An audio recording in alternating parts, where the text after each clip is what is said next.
Hər vaxtınız xeyir olsun. Gündəm xəbərin efirində dünyadan bir xəbəri diqqətinizə çatdıracağıq. 17 iyun tarixidir və futbol cəmiyyəsinin tanınan Portuqaliya millisinin məşhur futbolçusu, eyni zamanda qızıl topun 5 qat qalibi olan Cristiano Ronaldo'dan xəbər var.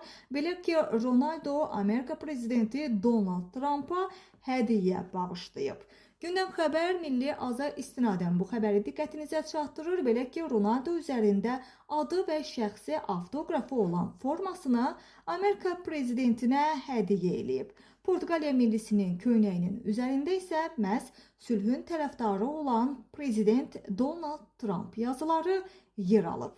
Qeyd eləyək ki, Amerika prezidenti Donald Trump'a sözü gedən hədiyyəni, yəni köynəyi isə məhz Avropa Şurasının rəhbəri Antonio Costa təqdim eləyib. Qeyd eləyək ki, Ronaldo İsrailə olan sərt mövqeyi ilə bilinən dünyaca məşhur futbolçudur.